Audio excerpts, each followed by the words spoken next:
Hello. This is my third time presenting data in the context of VRBPAC meetings. Thank you very much for having me.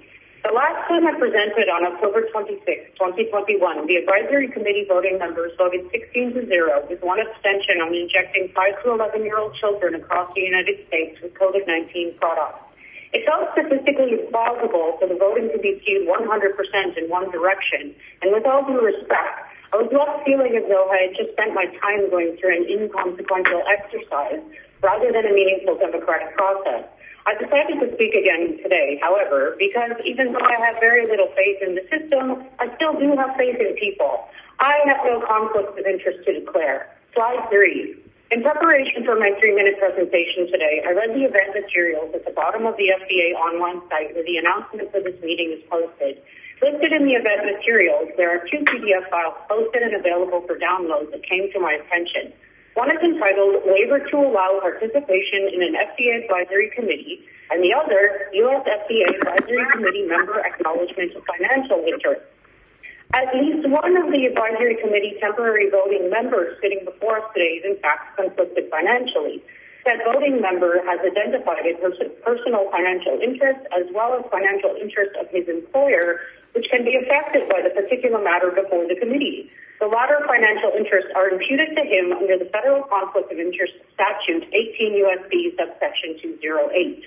Although no one will doubt that standing judge's excellent and unique qualifications and expertise on such matters as these, the expertise is not in question. The conflict of interest is, in my humble opinion.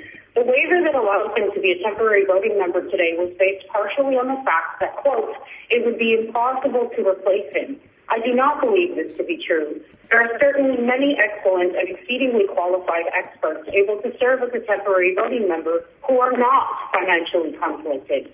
This, in my opinion, would allow for a therefore unbiased judging panel standing before us, ready to vote judiciously on this very sensitive matter.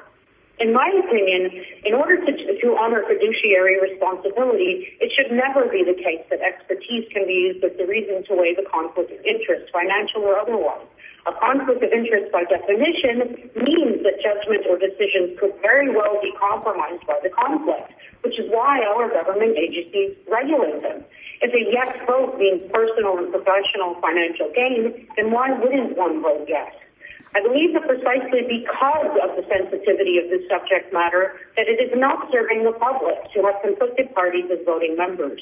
This is the very same committee that voted to recommend to the FDA to license the RotaShield vaccine in February 1998 that ended up being withdrawn in 1999 due to a proven causal link to intussusception.